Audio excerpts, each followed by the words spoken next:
If you missed our top 10 from 7 to 10, I couldn't remember Kylie Kelsey's husband's name. It's Jason Kelsey, the former center from the Philadelphia Eagles. My apologies to the great, wonderful Jason Kelsey. And welcome back to the top 10 here of the Rant Network, where we constantly, every Monday, Wednesday, Friday, for almost 4 full years, have been coming to you to talk about unedited, uncensored, and we're really unafraid topics. And in our top 10 this year, we're going to get into the top four, five, and six of the top 10 subjects that we talked about this year. Because when we get into the news, pop culture, and politics, and so much more, it's all about absurdity, people. And it has been a freaking absurd year in 2024. So, Stuart, let's get back into our top 10. And number, just for those of you who missed it, please go back and listen to number 7 to 10, because the topics were really around, the left, wokeism, all that kind of stuff. But the next three, I think, really resonated a lot about the mindset of the United States and the world. And I'm going to start with number 6, where the Democrats lost touch with American society. The phrase "the Democrats disconnect from society" suggests that the Democratic Party or its supporters may have been, off the left wing. It's the delusionment of the government and its people, and trying to force people into doing things they thought was right. Defund the police. Well, they had private security. Well, that's a disconnection. And that America wanted this, or Canada wants this. I don't want to reduce police force. I want an efficient police force. I want a fair police force. I want a fair government. I don't want to target my political opponents and use government to silence or go after mothers and fathers interested in the classroom in the middle of COVID. They were a bigger threat than the actual media. And the follow the laws, follow the rules, follow the science. Democrats basically use jargon and fail to execute on that jargon. But And Stuart, let that's me ask you why. a question. But in this election, I think you can clearly say that the Democrats spoke one language and the voters spoke a completely different language. The belief that still the Democrats understood American society. You can't really say that, David, because you know what? Over half of America voted for Donald J. Trump, but it was just the cities that didn't go that way. They were more divided. New Jersey, New York, California. But we look at these cities and say that they're predominantly to the left. And I think a lot of this has to do with the media and the messaging and the biasness that's been presented without showing two sides of a story, failing to use Cronkiteism as a barometer to lead you in a beacon of truth, instead of using the weight of what I want, therefore you shall capitulate. And it just doesn't work. Hooverism doesn't work when you force people to do what they don't want to do by nature. And that's the big issue here. It's a poli-sci quagmire, right? They're trying to make you believe that we have the best intentions for you and we know better than you. But that's the whole reason why we live in a free society. And they want to make it less free. And that's the issue. Going back to the left side of abortion, the right isn't against abortion, but the left would have you believe this. And that's where the messaging has gone wrong. And the right has tried to get this right too, and they've screwed up. But the Democrats are completely disconnected from modern society, and we don't want to be treated like children. We're adults. We pay taxes, and it's time for let us do what we need to do, when we need to do it, how we want to do it, with whom we want to do it. And you know what, David? As I said in the first top 4, we're adults, David. We can make these decisions. No, apparently not according to the Democrats. The Democrats have to tell you what to do, when to go take a piss. Let me tell you. I got it. It's unbelievable. Let me punt to you this one. Coming in at number 5, anti-Semitism on the campus, media, and politics. And David, you're the closest guy to being on the academic floor, because I think you're in that academia world. David. Well, that was offensive because I'm only a lecturer. I'm not in that world. Please, God help me. But here's the thing, okay, folks. Anti-Semitism in 2024 was through the roof. The percentages are absolutely outrageous. Disproportionate number of attacks on Jews in the United States, Canada, the world went off the charts.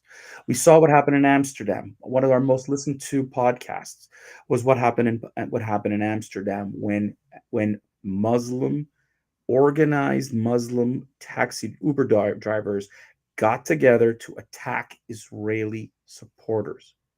It was a vile situation in which the media distorted it, trying to lay the blame on Israelis, but ignored many of the facts, including the CBC, who went to try to interview people in Amsterdam to try to lay the blame at the feet of the Jews. Typical, classic anti Semitism. We saw campuses filled with these encampments. And McGill University led the way in the world in total incompetence when it came up to not wanting to get rid of them. And the city of Montreal proved itself to be an anti Semitic capital of the world when the mayor of Montreal said, no, we're not removing the encampment. We're not a police state. We are not abiding by the law. You negotiate with terrorists. They had a camp for terrorists here, Stuart.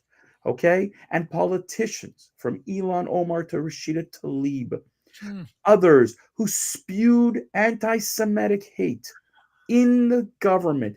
The famous Jamal Bowman, who blamed the Jewish lobby.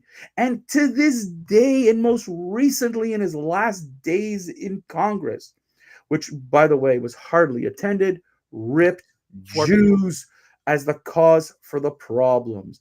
Classic anti-Semitism reared its ugly head like we haven't seen in generations, Stuart. And you know what? It's a lack of leadership.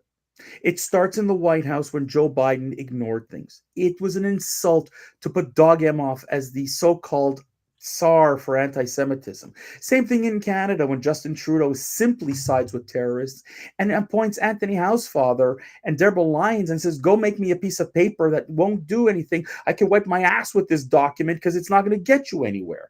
Okay? Typical politicians who try to take advantage of the Jewish vote. Now, if you saw what happened, Stuart, in this election, yes, Jews continued to vote for the Democrats, but it was the lowest percentage in ages. Because even Democrats, Jewish Democrats, went to the ballot box holding their nose, voted for Donald Trump because they couldn't believe the depths of anti-Semitism. And we talked about Chuck Schumer and we talked about Bernie Sanders, the kind of guys who would have taken Jews to the slaughter if this was Nazi Germany in the 1940s. Okay, that was those two guys. And Bernie Sanders continues to try to pass legislation and force legislation to destroy Israel and hurt Jewish people in the United States. And Stuart, in Canada, Justin Trudeau continues to lie to people that instead of doing the right thing, he makes these fake appointments that cost hundreds of thousands of dollars, gives people corner offices, and gets nowhere.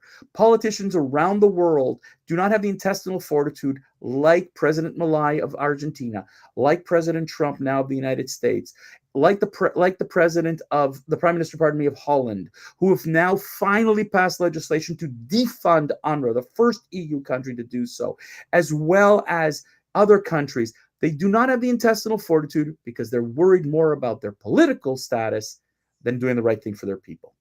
Whoa. Now you're going to punt me into number 4. I'm going to give you the next one, and this one would be my number 1. But because you're American, I'm going to walk away from that a little bit. But really, it ties into the anti-Semitism, and that's really the situation with it. How is the situation with Israel evolved over 2024? Israel versus Hamas, Hezbollah in Syria, the World UN. This was an episode that was thought-provoking, that actually went over many episodes that David took top shelf to because of his understanding and firsthand accounts through close family and friends that are there. Let us understand that Israel is a country. Hamas is a terrorist organization recognized by the United States as being such, as well as most of the G7. Hamas decided on October 7th to go and murder 1,500 people. Yes, women, children, babies. It is just appalling. October 7th will sit in history in infamy, no different than World War II and the understanding of Kristallnacht and the gas chambers that murdered 6 million Jews, 11 million in total, and I think, 70 million in over that number. I mean, the number is just astonishing. The level of hate that exists in the Middle East is ridiculous. And I talk to a lot of people of the Muslim faith, and I brought this up. I literally beg anyone who thinks to be on the fence on the subject. I want you to look at 1970 Beirut, 1970 Syria, Damascus, 1970 Persia, anywhere, Iran, Iraq. And I want you to look at a world where it was an oyster. It was literally a gem, a pearl of the world. And that turned to shit because of Hamas, Hezbollah, Syria, and let's not forget the head of the octopus, Iran. And the world has gone bananas at the UN, giving voices to banana republics that murder, massacre women on an daily basis. They believe that women in most of these countries that are the banana republics, women should be what? David, they mutilate their genitalia. They prevent them from going to school. It is just a society from the Stone Ages, yet they want to coexist in our society, or at least they think they want to. And that's the Democrats believing this is ritual. Israel and Hamas conflict is one of good versus evil. There is no negotiating with this type of evil. They pray and preach, took billions of dollars to build tunnels by bombs versus lifting up their people. Hamas, Hezbollah are terrorist organizations, and it's not free Israel. It should be free the people. And it's not the people of Israel that are free. You can be gay in Israel. You can be queer in Israel. You can be Christian in Israel. You can be Muslim in Israel. Try and be any of the above in this crazy Hamas, Hezbollah, Syrian world. They will beat you, stone you, kill you. Let me say it again. They will kill you, burn you, stone you without even thinking twice. And women, give up your driver's license, give up your freedom, because you're not only not going to be able to be sports, you're not going to be able to go to school, you're not going to be able to go to the store by yourself. You're just going to be a vessel to produce children. David, take that topic. Stuart, let me tell you something. I'm going to tell you what I think that you kind of like gloss it over is, if you know, at the beginning of the year, the world was after Israel to not retaliate. And what we saw in 2024 was every time the Biden administration tried to put a so-called red line, guess what they found? They found terrorists. They found hostages in the towns that they said don't go into, in the areas they don't. They found massive tunnels, Stuart, including one into Egypt that could fit trucks. Every time the world said stop, Israel didn't listen and discovered more and more terrorism, more weapons, more opportunities for future attacks. Israel had to destroy it. But the world wanted to focus on the devastation and continues to lie about the exaggerated number. At the beginning of the year, at the very least, they talked about the Hamas-controlled Ministry of Health. And by the end of the year, it didn't even make a difference. The number, whatever number they picked up, was fine. Last week, there was an article posted that said that the numbers have been grossly exaggerated, that the 17,000 terrorists that Israel has killed were called innocents. They're not innocent. There's no innocence in there. Okay, let's get over this whole situation. But the world wanted to fry Israel, and it was only about ruining her, which led to South Africa's going to the ICC, the International Criminal Court, to bring Israel to its knees. Okay, Stuart, a completely idiotic and false accusation, and one of the judges is accused of sexual misconduct and is okay to stay on there because they are a anti-Semite, anti-Israel, led by Francesca Albanese, who continues to go around the world to spew hate towards Israel. Now let's fast forward to the end of the year. Israel decimated Hamas. Israel's decimated Hezbollah. Israel, as a result, has helped to lead to the end of the Assad regime in Syria. And the world is celebrating the so-called Arab, revolt or spring in Syria. But it's thanks to Israel.